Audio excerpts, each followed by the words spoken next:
오늘도 성령 하나님께서 이 자리에 또 예배를 드리는 저소마다 함께 하시는 줄 믿습니다. 자, 우리 성령의 임재를 확신하고 성령 안에서 앞뒤좌우로 사랑하고 축복합니다. 인사 좀 하겠습니다. 네, 사랑하고 축복합니다. 자, 사랑하고 축복합니다. 영상으로 3부 예배를 드리는 지체들도 주 안에서 사랑하고 축복합니다. 큰 은혜 받으시기를 바랍니다. 오늘은 팬인가 제자인가 라는 제목으로 하나님 말씀을 선포하겠습니다. 여러분, 오늘 설교 제목을 어디서 많이 들어본 것 같죠?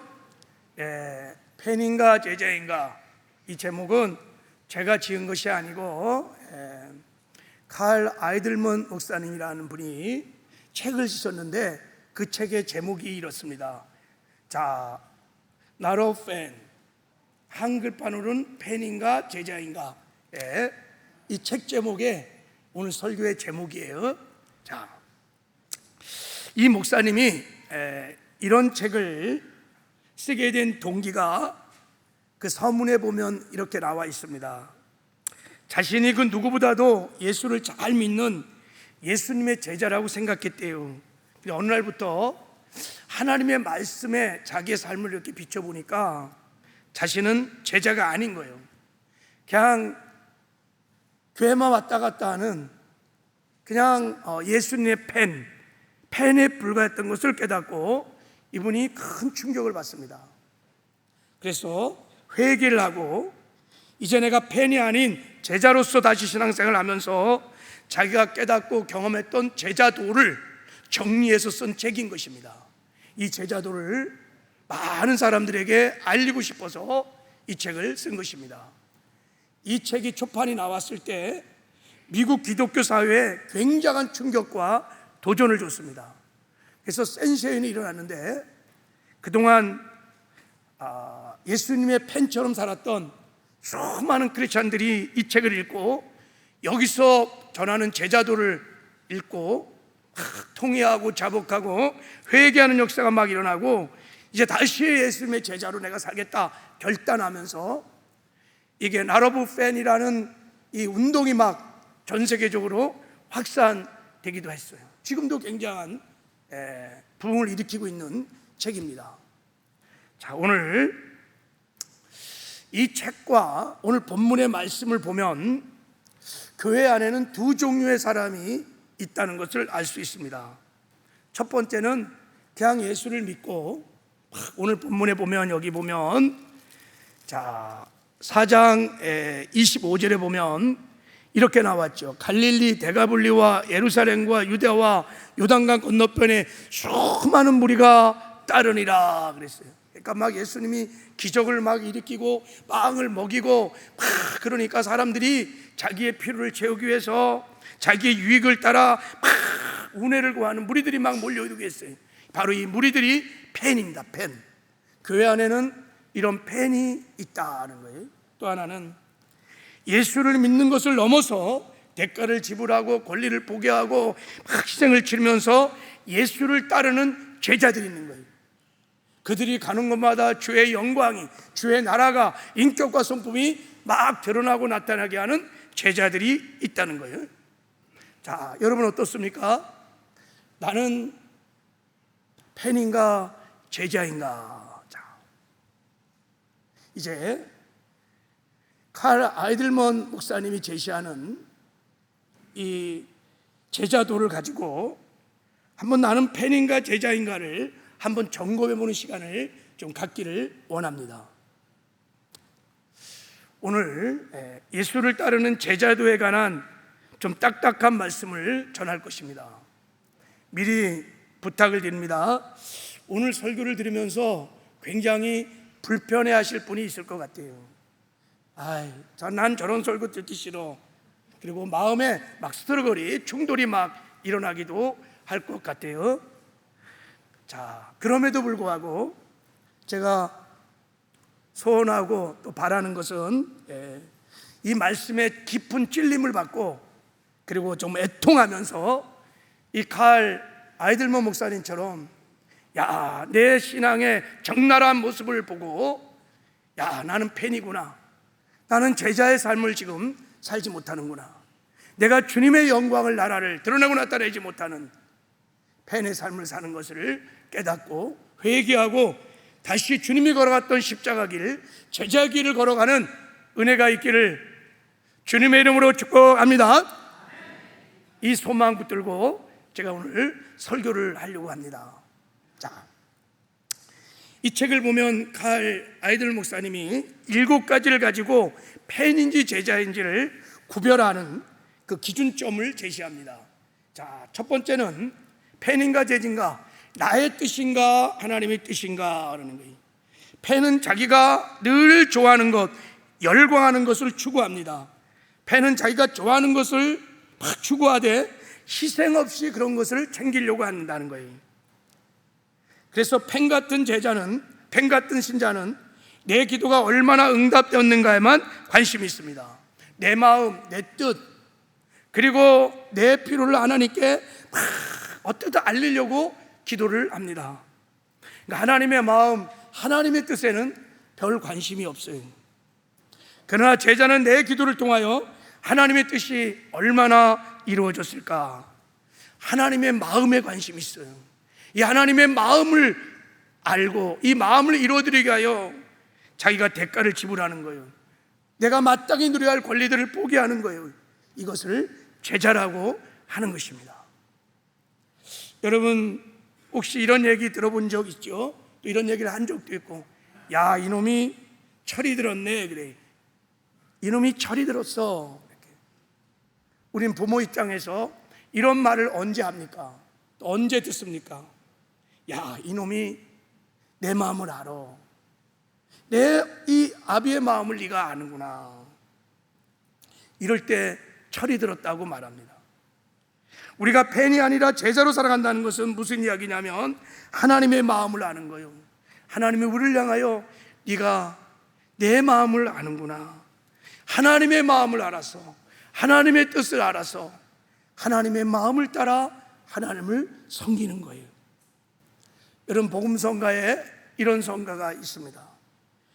아버지 당신의 마음이 있는 곳에 나의 마음이 있기를 원해. 아버지 당신의 눈물이 있는 곳에 나의 눈물이 고이기를 원해요. 아버지 당신이 바라보는 영혼에게 나의 두 눈이 향하기를 원해요. 나의 마음이 아버지 마음 알아. 내 모든 뜻 아버지의 뜻이 될 수 있기를. 내 온몸이 아버지의 마음을 알아. 내 모든 삶 당신의 삶이 되기를. 아버지의 마음을 알아. 하나님의 마음을 알아. 다 내려놓고 저 오지를 향하여 선교도 떠나는 거예요. 아버지의 마음을 알기에 죽을 각오를 하고 복음과 교회를 위하여 헌신도 하는 거예요. 여러분 하나님의 마음을 알아. 어쨌든지 하나님의 마음을 이루어드리게 하여 자기를 버리고 대가를 지불하는 사람들을 제자라 이렇게 말해요. 제자라. 어떻습니까? 도전합니다. 나는 팬인가 제자인가? 자, 두 번째 칼 아이들 목사님이 우리가 팬인지 제자인지 어떻게 아느냐? 자, 말뿐인가 행동인가? 라는 질문을 던져보면 아십니다. 팬은 누군가를 열정적으로 좋아하며 그 사람을 향하여 소리를 외칩니다. 막 환호를 지릅니다. 스타가 나타나면 막 그 이름을 부르면서 막 환호를 합니다.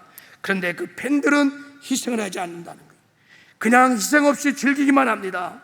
팬 같은 신자는 예수님이 좋다고, 나는 예수가 좋다고, 나는 예수가 좋다고 주여 주여 환호를 하면서 주님을 따르지만 삶을 보면 그 말에 어울리는 삶이 없어요. 책임을 안 져요. 희생이 없어요. 행함이 있는 산 믿음이 없는 거예요.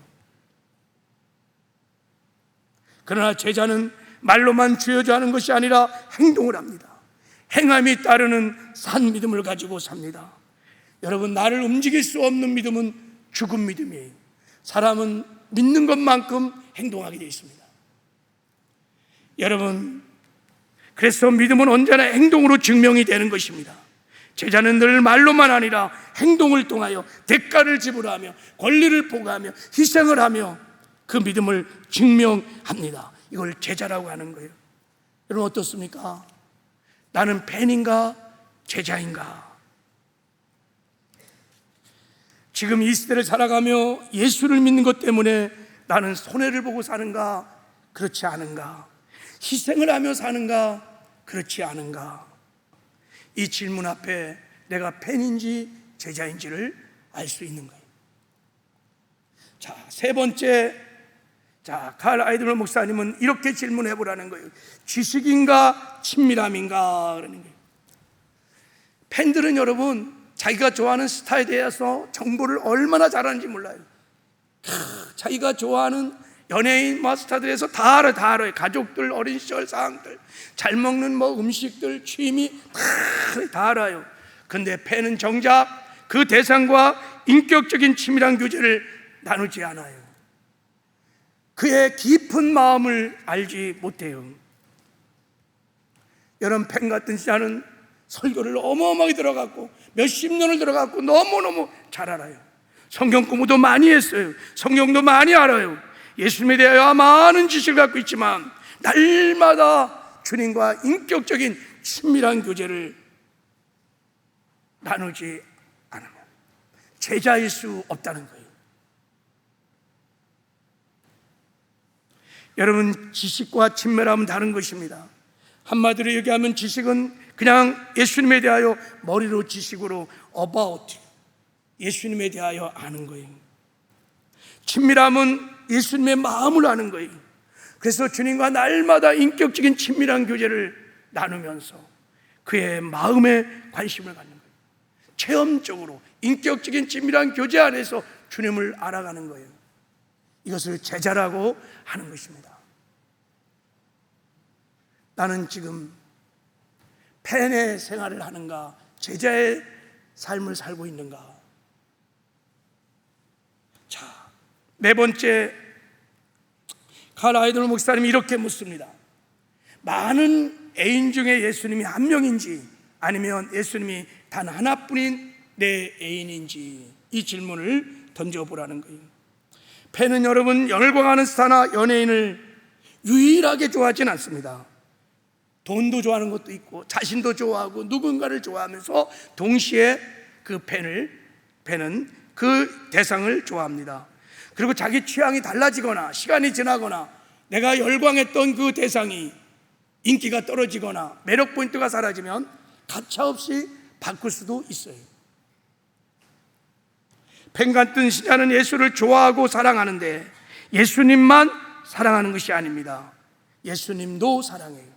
내가 많은 사람을 사랑하고 의지하는 것 중에 예수님도 그 중에 한 개인 거예요. 하나인 거예요. 그러니까 그의 삶에 주님과 인격적인 친밀한 교제가 언제나 우선이 될 수 없어요. 예배가 언제나 우선이 되지 않아요. 그리고 결정적인 순간에는 예수님을 의지하지 않아요. 돈을 의지하거나 세상의 백을 의지하거나 세상의 힘들을 의지해요. 그러나 제자는 예수를 전심으로 사랑합니다. 마음의 보호자 예수님을 일본으로 모시고 예수를 의지하고 사랑합니다.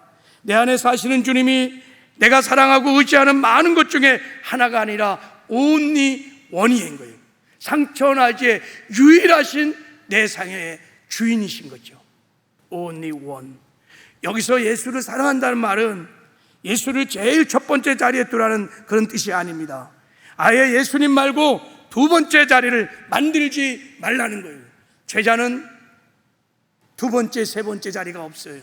오직 예수님만 모시는 첫 번째 자리, only one 예수님을 거기에 모시고 그 주님을 사랑하는 자. 예수님과 우리 사이에 그 어떤 것도 그 무엇도 끼어들 수 없는 오직 주님만 전심으로 사랑하는 자. 그래서 예수님은 제자들이 처음 사랑으로 사랑하라고 말씀하시는 거예요.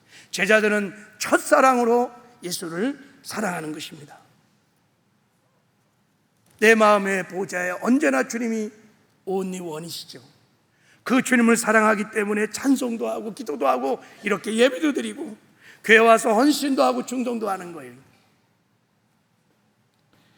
예수를 첫사랑으로 사랑하고 싶은데 그 사랑이 도무지 일어나지 않는다면 예수님께서 에베소 교회에 처방했던 처방전을 따라야만 됩니다. 다른 길이 없어요. 우리가 예수님을 처음 사랑으로 사랑하려면 다른 길이 없어요. 예수님이 에베소 교회를 향해서 이렇게 말했습니다. 야, 너희들 훌륭하다. 충성도 잘하고 헌신도 잘하고 잘한다. 그런데 정말 내 마음이 너무 아파. 내가 너를 책망하노니 너의 처음 사랑을 잃어버렸다는 거예요. 그 처음 사랑을 어디서 잃어버렸는지 회개하라. 그리고 처음 사랑으로 나를 사랑하라고 말합니다.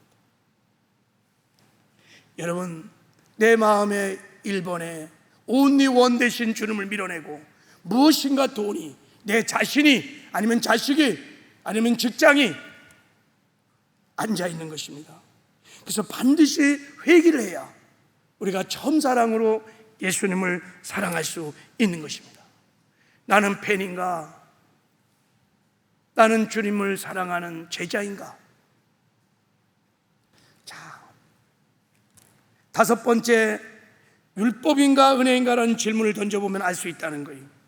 팬은 예수를 따르는 것이 아니라 종교적인 규칙과 의식을 따릅니다. 그래서 예수님과 친밀한 사랑의 관계를 잘 몰라요. 사랑보다 법을 더 중히 여기고 관계보다 규칙을 더 중히 여깁니다. 팬은 언제나 그래서 종교적인 룰들이 많습니다. 교회가 제시한 룰도 있고 자기가 세운 룰도 있고, 근데 막상 팬의 삶을 들어가 보면 말씀대로 살지 않아요. 말씀을 지켜 행하지도 않아요.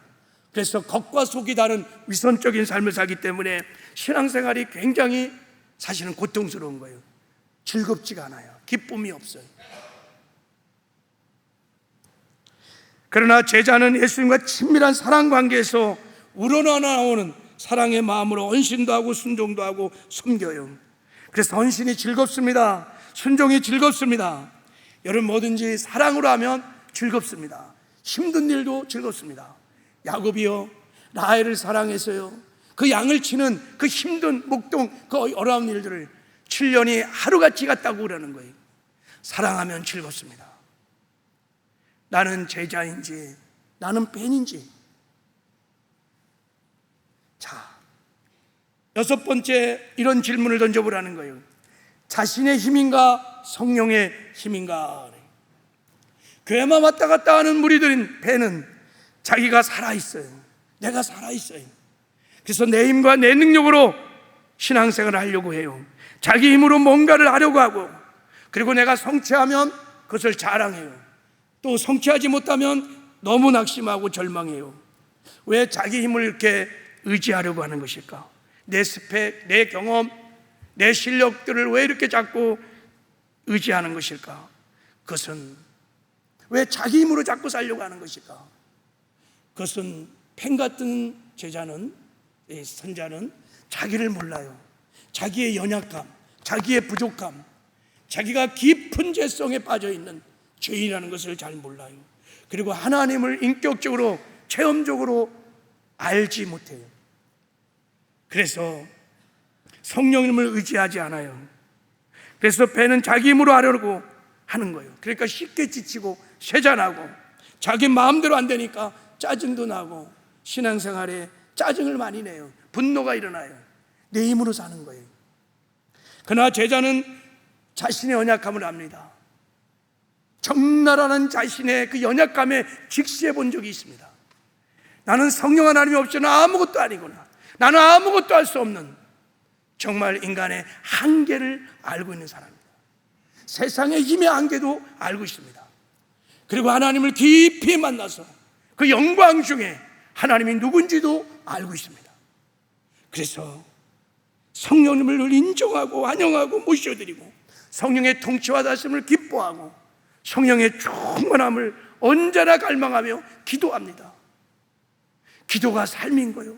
늘 성령을 구하는, 성령의 충만함을 구하는, 목마른 사슴이 시냇물을 찾듯이 그렇게 성령의 충만을 구하며 예수님처럼 새벽 미명에 밤이 맞도록 기도를 하는 것입니다. 나는 제자인가 팬인가? 자, 마지막 이런 질문을 던져보라는 거예요. 의무인과 관계인가? 밴드는 의무감에서 섬깁니다. 모든 사역의 동기가 의무감에 있습니다.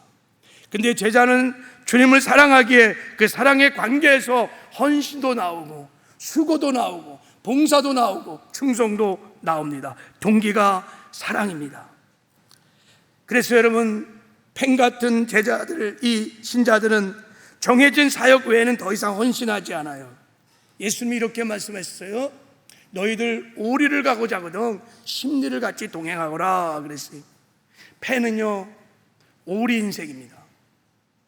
직장생활 하나, 가정생활 하나, 신앙생활 하도 주어진 일 외에는 관심이 없어요. 주어진 일 외에는 하지 않아요. 내가 공동체의 발전을 위해서, 공동체가 나를 위해서 무엇을 해줄까를 생각하기 전에 내가 이 공동체에서 무엇을 할까를 생각하면서 내가 찾아서 일을 절대 하지 않아요. 그냥 6시간 퇴근 딱 되면 그냥 떠나요. 더 이상 무엇인가를 요구하면 화내요. 오리 인생이에요. 다 의무감 속에서 삶을 살기 때문인 것입니다. 근데 제자는 사랑하기 때문에 심리 인생을 사는 거예요. 그래서 여러분, 제자들의 삶을 보면 사람들이 칭찬해요. 야, 당신을 보니 정말 예수를 보는 것 같습니다. 당신은 정말 예수를 믿는 그리스도인이군요. 예수님 말씀하셨습니다. 고린도서 16장 14절에 너의 모든 일을 사랑으로 행하라. 사랑으로 행하라. 자, 여러분 어떻습니까? 나는 지금 신앙생활을 하는데 팬으로서 하는가? 주님의 제자로 신앙생활을 하고 있는가? 만약에 내가 그동안 팬과 같은 신자의 삶을 살았다면 우리 칼 아이들 목사님처럼 이 말씀 앞에서 우리의 삶을 성찰해보고 정말 통회하고 자복하고 회개하는 은혜가 우리 모두에게 있기를 주님의 이름으로 축복합니다. 그리고 다시 우리 삶을 추스려서 만약에 내가 평상시에 이렇게 살고 있는데 내가 그냥 나는 앞으로도 이렇게 살 거야, 나는 만족해, 그렇지 않다면 여러분 다시 돌이켜서 예수님의 제자가 되는 길로 나가는 저와 여러분 되기를 주님의 이름으로 축복합니다. 아멘이세요? 여러분이 진짜 이 질문 앞에 정말 결단이 아멘 일어나야 오늘 지금부터 하는 설교가 여러분이 정말 하나님의 음성으로 들려줄 수 있어요. 만약에 이 결단을 하지 않으면 이제 오늘 본문의 말씀은 나에게는 아무 의미가 별로 없어요. 본문을 통해서 하나님이 우리에게 말씀하고 싶은 메시지가 들려지질 않아요. 근데 하나님, 제가 지금까지 팬으로 살았는데 이제 주님이 걸어온 십자가 길을 정말 걷고 싶습니다. 주님을 드러내고 나타내는 영광스러운 작은 예수의 삶을 살고 싶습니다. 제가 제자가 되는 길을 걷고 싶습니다. 이런 결단이 일어나면 오늘 본문에 하나님이 말씀하십니다. 어떻게 우리가 제자가 될 수 있는지를 본문은 우리에게 그 말씀을 하십니다. 자, 예수님이 직접 당신의 제자들을 부르십니다. 이 예수의 부르심을 받고 응답함으로 평생 주님을 따름으로 정말 멋지고 아름다운 제자들이 되었다는 이야기가 오늘 본문의 내용입니다. 그래서 오늘 본문을 보면 우리가 어떻게 펜에서 예수님의 제자가 되는 길을 알 수 있습니다. 자, 펜에서 제자가 되는 첫 번째 길은 뭐냐면 믿음에서 따름으로 나아가라는 것입니다. 제자가 되려면 먼저 예수를 믿고 거기에만 머물러 있으면 안 되고 예수를 따르라는 것입니다. 믿음에서 따름으로 나가야 된다는 거예요. 우리가 계속 이 믿는 수준에만 머물러 있으면 우리는 평생 제자의 삶을 살지 못할 것입니다. 우리를 통해서 주님의 영광이, 주의 나라가, 인격과 성품이, 뜻이 드러나지 않을 것입니다. 믿음에서 따름으로 나가야 그때 비로소 우리를 통해서 주의 영광이 나타나는 제자의 삶을 살게 될 줄 믿습니다. 할렐루야. 자, 오늘 본문에 보면 예수님께서 갈릴리 해변가를 다니시다가 바다에서 막 열심히 고기 잡는 베드로와 안드레를 보고 부르셨어. 예수님은 부지런한 사람을 부르세요. 자, 부르셨어요. 나를 따라오라. 나를 따라오라. 그랬더니 베드로가 안 들어가 그물을 내려놓고 예수를 따랐습니다. 그때부터 그들은 비로소 제자의 삶을 배우기 시작했습니다. 제자의 삶을 살아가기 시작했습니다. 우리도 제자가 되려면 믿는 것을 더 나아가 따라가야 합니다. 예수님을 따라가야 합니다. 그래야 우리가 제자의 삶을 살 수 있습니다. 여러분, 예수님께서 지금 나를 따라오라고 하는 이 제자의 부르심은 여러분 그냥 부탁하는 거나 조언이 아닙니다. 제안하는 게 아닙니다. 이것은 명령입니다. 명령. 왕이신 주님이, 우리 마음을 보좌 삼고 우리 안에 임하신 왕이신 주님이 명령인 것입니다. 나를 따르라. 여기서 예수를 따른다는 것은 무엇을 뜻하는가? 이 따른다는 말이 헬라어로 투테라고 하는 헬라어 단어인데요, 이 말씀은 단순히 장소적 의미를 말하는 것이 아닙니다. 나를 중심으로 살았던 옛사람의 삶의 방식, 세상의 식과 방식, 목적, 관심을 다 청산하고 다 버리고 오직 예수 그리스도를 중심으로 예수의 삶의 방식과 목적을 따라 살라는 것입니다. 예수님이 행하신 진리의 삶을 그대로 따라 살라는 것입니다. 주님이 걸어갔던 십자가 길을 그대로 걸으라는 것입니다. 어떻게 우리가 예수님을 따라갈 수 있을까요? 당시 예수님의 제자들은 육신적으로 예수를 따라다니면서 예수님의 삶을 배웠습니다. 그냥 예수님이 회당 가서 설교하면 그 말씀 잘 듣고 순종하면서 배웠어요. 예수님이 또 산에 가서 막 기도하면 저렇게 기도하는 거구나, 기도를 배웠어요. 예수님이 갈릴리 바다를 다니면서 막 전도하면 전도 저렇게 하는 거구나, 전도를 배웠어요. 3년 동안 예수를 따라다니면서 제자의 삶을 배웠어요. 그러면 지금은 우리는 어떻게 예수님을 따라갈 수 있을까요? 너무너무 간단합니다. 그러면서 너무너무 놀랐습니다. 2000여 년 제자들과 비교가 안 될 정도로 우리는 더 가까이, 더 친밀하게, 더 전인격적으로 예수님을 따라갈 수 있습니다. 왜냐하면 지금 예수님이 주의 성령으로 우리 마음을 보좌 삼고 우리 안에 임마누엘, 우리와 함께 하시기 때문입니다. 할렐루야. 우리는 24시간 360을 시공을 초월해서 언제든지 주님과 동행할 수 있습니다. 2000년 제자들과 예수를 닮아가는 것이, 제자의 삶을 살아가는 것이 차원이 달라요. 방법이 달라요. 놀라운 은혜인 것입니다. 주님이 말씀하셨습니다.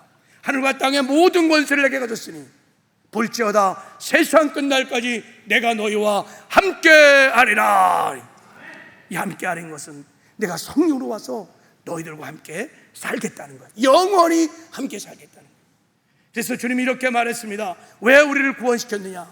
내가 왜 너희들의 죄를 다 짊어지고 십자가에 못 박혀 죽었다가 부활했느냐? 그 궁극적인 목적이 뭐냐? 자, 우리 한번 10절을, 살전 5장 10절을 읽겠습니다. 시작. 예수께서 우리를 위해 죽으사 우리로 하여금 깨어있든지 자든지 자기와 함께 살게 하려 하셨느니라. 할렐루야. 우리가 깨어있든지 자든지 24시간 360일 말하는 거예요.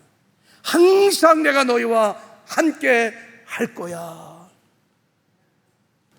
우리는 이제 내 안에 계신 주님을 정말 믿고 그 주님을 따라가는 거예요. 그 주님과 동행하는 거예요. 이게 제자의 삶을 살아가는 첫 단추입니다. 다른 길이 없어요. 우리가 제자의 삶을 살아려면 반드시 주님을 따르셔야 돼요. 나와 함께 하시는 주님과 동행하는 삶을 살기 시작하면 우리는 팬이 아닌 제자의 삶을 넉넉하게 살아내낼 줄 믿습니다. 그래서 여러분은 믿어야 합니다. 반드시 이 복음을 믿어야 합니다. 임마누의 복음을 믿어야 합니다. 자, 임마누의 복음이 갈라디아 2장 2절에 잘 말씀하고 있습니다. 우리 이 말씀 너무 잘 아는 말씀인데 한번 읽어보겠습니다. 시작. 내가 그리스도와 함께 십자가에 못 박혔나니 그런즉 이제 내가 산 것 아니요 오직 내 안에 그리스도가 사시는 것이라. 이제 내가 육체 가운데 사는 것은 나를 사랑하사 나를 위하여 자기 자신을 버리신 하나님의 아들을 믿는 믿음 안에 사는 것이니라. 할렐루야. 내가 그리스도와 함께 십자가에 못 박혀 죽었어요. 과거 완료. 예수님이 죽을 때 예수님의 죽음과 연합하여 죄의 종노타고 세상의 종노타고 마귀의 종노타던 나밖에 모르는 옛사람이 주님과 함께 십자가에 못 박혀 죽었습니다. 주님이 정산을 하셨습니다. 이게 복음이에요. 그리고 예수님이 부활할 때 우리도 부활에 연합하여 부활의 생명으로 산자가 되었습니다. 새로운 피조물이 되었습니다. 할렐루야. 그리고 예수님은 새로운 피조물인 나를 보좌 삼고 주의 성령으로 오셔서 지금 나와 함께 하십니다. 할렐루야. 그러므로 모든 그리스도인들은 이렇게 고백합니다. 그런즉 이제는 내가 사는 것 아니요 내 안에 그리스도가 사시는 것입니다. 할렐루야. 이게 무슨 말입니까 여러분? 누가 사는 거예요? 내가 사는 것이 아니라 주님이 사는 것입니다. 삶의 주체가 내가 아니라 주님이란 뜻이, 주님이 내 안에서 나를 통하여 주님의 삶을 살아가신다는 거예요. 할렐루야. 그래서 빌립보서 1장 21절에 사도 바울이 이런 고백을 합니다. 이는 내게 사는 것이 그리스도라는 거예요. 내 삶의 주체가 바뀌었다는 거예요. 주인이 바뀌었다는 거예요. 그러므로 여러분, 제자들은 날마다 나의 죽음을 선언해야 합니다.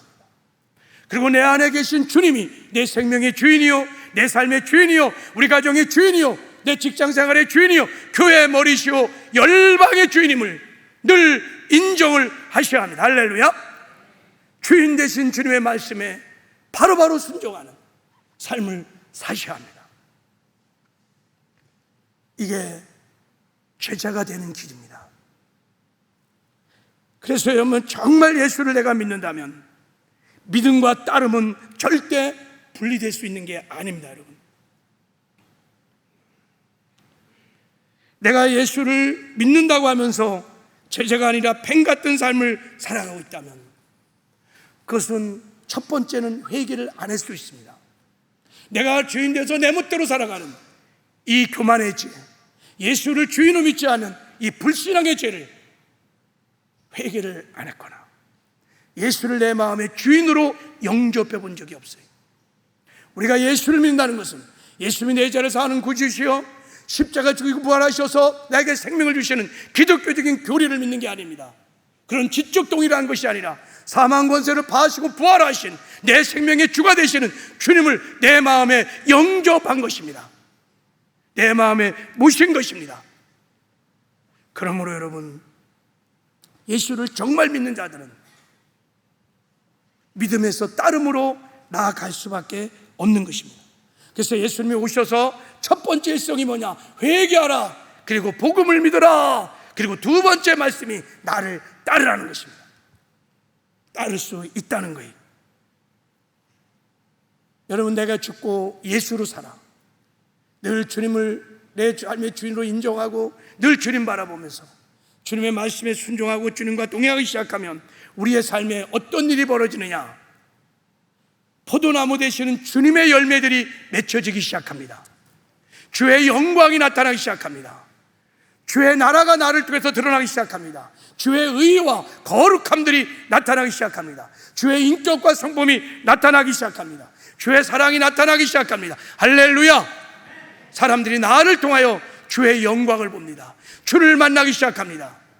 그리고 더 놀라운 사실은 나를 통하여 복음이 드러나는, 예수님이 드러나는 내가 증인의 삶을 살기 시작합니다. 할렐루야. 자, 보세요. 그래서 우리가 제자가 되는 두 번째 길이 뭐냐면 복음의 증인으로 살아가는 것입니다. 자, 주님이 말씀했습니다. 자, 다시 한번 읽어볼게요. 자, 시작. 말씀하시되 나를 따라오라. 내가 너희를 사람을 낚는 어부가 되게 하리라 그랬어요. 예수님을 따르는 것이 제자인데 예수를 따르는 목적이 무엇입니까? 여러분, 예수가 동의하는 목적이 무엇입니까? 내가 너희를 사람을 낚는 어부가 되게 하리라. 사람을 낚는 어부가 되기 위해서. 무슨 말입니까?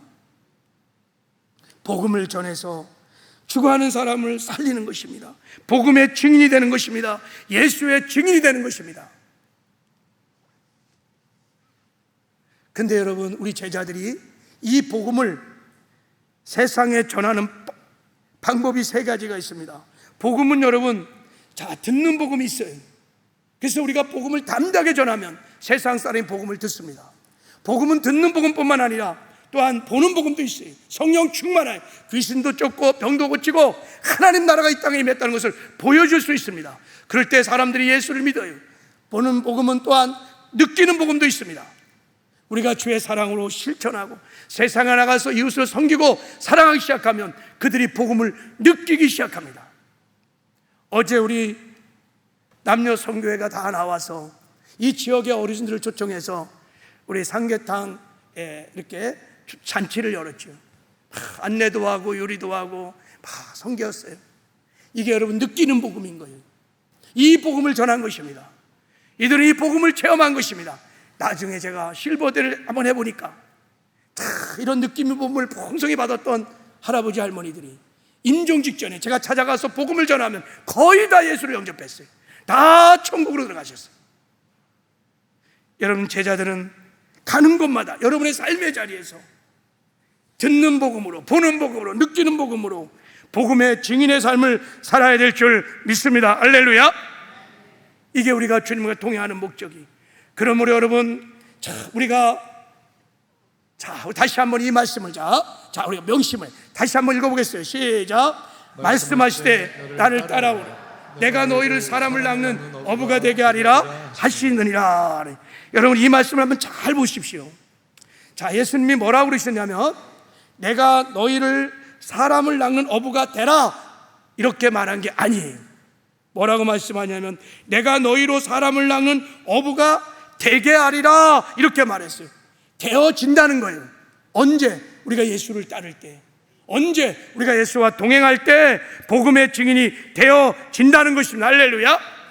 이 말씀은 여러분, 우리가 애를 쓰고 기를 쓰고 막 증인의 삶을 살려고 사람을 낚는 어부가 되려고 발버둥을 친다고 되는 것이 아니라 주님을 따르면, 주의 주권을 인정하고 주님을 바라보고 주의 말씀에 내가 순종하며 주님을 따르면 so that 그 결과라 너희들을 통해서 나의 영광이 나타난다는 거예요. 너희를 통해서 복음이 드러나고 나타난다는 거예요.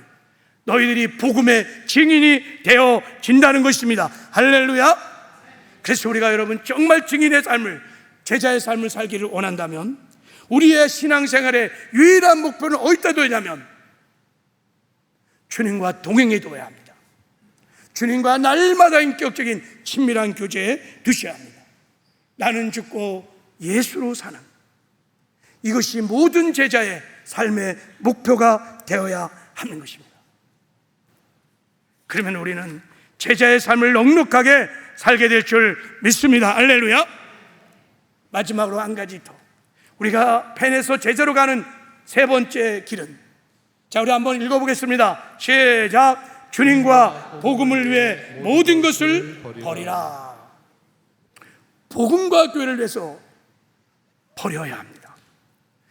오늘 본문에 보니까 예수님께서 베드로와 안드레에게 나를 따르라 그랬더니 그들이 어떻게 반응했냐면 20절 읽겠습니다. 시작. 그들이 곧 그물을 버려두고 예수를 따르니라. 야고보와 여러분 요한에게도 동일하게 나를 따르라 그러니까 그들이 어떻게 반응했냐면 22절 시작. 그들이 곧 배와 아버지를 버려두고 예수를 따르니라. 우리는 이제 주님의 제자가 되는 길을 걸어가려면 지금부터 버려야 합니다.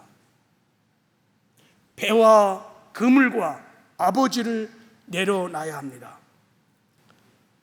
그러면 여러분, 예수님께서 지금 배와 그물과 아버지를 버리고 주님을 따라가신 말씀이 뭘까요? 주님을 따르는데 배와 그물과 아버지가 중요하지 않으니, 필요치 않으니 버리라는 뜻일까요? 아닙니다. 여러분, 배, 그물, 아버지 얼마나 중요한지 모릅니다. 우리의 삶을 버티고 지탱하는 것입니다. 직장이 얼마나 중요해요. 돈이 지금 얼마나 필요합니까? 가족이 얼마나 소중합니까? 이 소중한 것을 버리라는 뜻이 아닙니다. 여기서 주님이 배와 그물을 버리고 나를 따르라는 것은 이제 어부로서의 삶을 포기해야 된다는 거예요. 지금 자기 자신만을 위한 삶을 다 내려놔야 된다는 거예요. 어부로서의 일상 삶을 살아가는 것이 잘못됐거나 그리고 틀렸다는 뜻이 아니라 자기 자신만을 위한 삶을 내려놓지 않으면, 자기를 부인하지 않으면 네가 온전히 나를 따를 수 없다는 것입니다.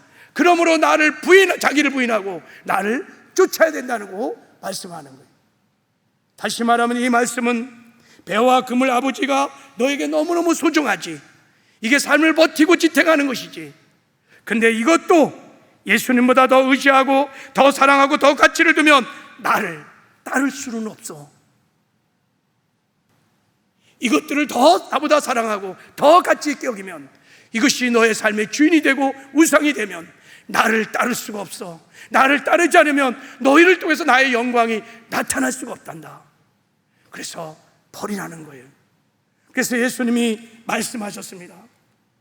자, 같이 읽겠습니다. 시작. 또 무리에게 이르시되 아무든지 나를 따르거든 자기를 부인하고 날마다 제 십자가를 지고 나를 따를 것이니라. 아무든지, anyone, 여기에 저와 여러분도 다 포함된 것입니다. 나를 따르거든 첫 번째 자기를 부인해야 한다는 거예요. 배, 금을 나보다 더 사랑하거나 더 귀하게 여거나 그럼 나를 따를 수 없다는 거예요. 그리고 두 번째, 자기 십자가를 반드시 지고 나를 따라야 나와 동행할 수 있다는 거예요. 여기서 자기 십자가가 뭘까요? 자, 사도 바울은 이 십자가를 이렇게 고백했습니다. 내 안에 보배이신 예수님이 계시다. 이는 심히 큰 능력이 하나님께고 나에게 있지 않다. 나는 보배이신 예수의 능력으로 은혜로 산다. 내가 이렇게 살아내렸어. 그래서 나를 통해서 주의 영광이 나타나고 주의 나라가 나타나고 주의 인격과 성품이 나타나고, 그래서 많은 사람이 나를 통해서 복음을 보고 예수를 만나고 그래서 구원을 받는 것이다. 어떻게 내가 그렇게 살아가느냐? 내가 자기를 부인하고 십자가를 짓기 때문이다. 그 자기 십자가를 짓는 것을 이렇게 표현했습니다. 자, 10절을 한번 읽어보겠습니다. 시작. 우리가 항상 예수의 죽음을 몸에 짊어지면 예수의 생명이 또한 우리 몸에 나타나게 하려 함이니라. 나는 항상 24시간 360일 예수님의 죽음을 내 몸에 짊어진다는 거예요. 이게 무슨 말입니까? 예수 죽음, 내 죽음. 예수님이 죽을 때 내 사람도 죽었습니다. 예수님이 부활할 때 내가 부활의 생명으로 산 자가 되었습니다. 주님이 주의 성령으로 내 안에 오셔서 나와 함께 하십니다. 이 신앙의 고백을 할 때마다 나를 통해서 예수의 생명이 나타나기 시작하는 거예요. 예수의 복음이 나타나기 시작하는 거예요. 예수의 영광이 나타나기 시작하는 거예요. 그래서 내가 예수님의 증인의 삶을 살 수 있게 되었다는 것입니다. 바라기는 우리 모두가 다 아무든지 나를 따르고는 다 주님의 제자로 부르심을 받은 줄 믿습니다. 나 죽고 예수로 살아서 주님과 동행함으로 펜 같은 신앙생활 다 내려놓고 이제 주님을 따르는 주님의 제자의 삶을 살아내는 저와 여러분 되기를 주님의 이름으로 축복합니다. 우리 정직하게 오늘 이제 기도할 텐데 말씀 앞에서 한번 나의 신앙을 성찰해 보시기를 바랍니다. 여러분에게 말씀을 붙들고 도전합니다. 나는 복음과 교회를 위해서 손해를 본 적이 있는가? 정말 나는 포기한 권리들이 있는가? 시간과 물질과 재능과 지식과 내 몸을 기꺼이 희생했던, 복음과 교회를 위해서 희생했던 예수의 흔적이 있는가? 흔적이 있다면 그 사람은 제자의 길을 지금 걷고 있는 것입니다. 근데 내 안에 그런 예수의 흔적이 없다면, 내가 아무리 주여 주여를 부른다 할지라도 나는 여전히 교회만 왔다 갔다 하는, 내 필요를 위해서 예수를 믿는 팬에 불과한 것입니다. 저도 설교를 준비하면서 또 제자도를 선포하면서 제 자신을 돌아봤습니다. 나는 제자인가? 그리고 또 나는 제자의 길을 걷고 있는가? 저도 초심을 너무 많이 잃었어요. 제가 예수 믿고 너무 큰 은혜 받고, 주님 저를 좀 불러주시면 제가 죽도록 충성하고 저를 좀 사용해 주세요. 하나님께 기도한 적이 있어요. 하나님, 저는 아무것도 아니지만 부족하지만 저를 좀 사용해 주세요. 저를 좀 불러주세요. 그때 주님이 저를 부르셨습니다. 주의 종으로 정말 부르셨어요. 그때 얼마나 기쁘고 즐거운지, 너무너무 고맙고 고마워서 제가 엄청난 결단들을 막 했어요. 하나님, 난 평생에 무소유로 살 거예요. 무주택으로 살 거예요. 무동적으로 살 거예요. 왜냐하면 저는 가난했기 때문에 돈을 너무 사랑해요. 내가 막 여기에 관심을 가지면 저 끝까지 이 길 못 갈 거예요. 엄청난 결단을 했었어요. 지금 생각하면 어떻게 그런 결단을 했을까? 그리고 주님 부르는 곳은 어딘지 가겠어요. 그래서 주님이요, 아니 대학을 졸업했는데도 캠퍼스에서 사역을 하라는 거예요. 그래서 7년 동안 캠퍼스에서 사역을 했어요. 그때는 저에게 예수의 흔적이 있었던 것 같아요. 주님을 위해서 포기한 권리들이 있었어요. 주님을 위해서 대가를 지불한 상처들이 저에게 있었어요. 저는 그런 상처들을 보면서 하나님, 나를 사용하는 거구나. 제가 끝까지 십자가의 길을 걸어갈 수 있는 힘이었어요. 근데 어느 순간부터 시간이 지나고 제자도를 잃어버리기 시작한 것 같아요. 주님을 위해서, 복음을 위해서 대가를 지불한, 포기한 권리들이 벌써 없어져요. 너무 안정적인 거예요. 너무 많은 것을 소유하고 있어요. 그래도 찔림을 받았어요. 회개를 했습니다. 하나님, 저도 자기를 부인하고 이 십자가 길을 끝까지 가고 싶습니다. 주의 길을 중간에 포기하지 않고 변질되지 않고 끝까지 이 길을 갈 수 있도록 하나님 도와주세요. 나 죽고 예수로 살게 해주세요. 복음이 실제가 되게 해주세요. 끝까지 가고 싶습니다. 여러분, 우리 한번 이 말씀 앞에 우리 삶을 살아보면서, 오늘 갈릴리 바다에서 베드로와 안드로를 향하여 나를 따르라, 내가 사람을 낚는 어부가 되게 하고 부르셨던 주님이 오늘 우리에게도 동일하게 부르시는 거예요. 나를 따르라. 내가 너희를 사람을 낚는 어부가 되게 하리라. 너희들이 가는 곳마다 나의 영광을 드러내고 나타나는 내 제자가 되게 하리라. 이 부르심 앞에 결단하고 이런 주 앞에 나가는 은혜가 우리 모두에게 있기를 주님의 이름으로 축복합니다. 자, 우리 찬송가 461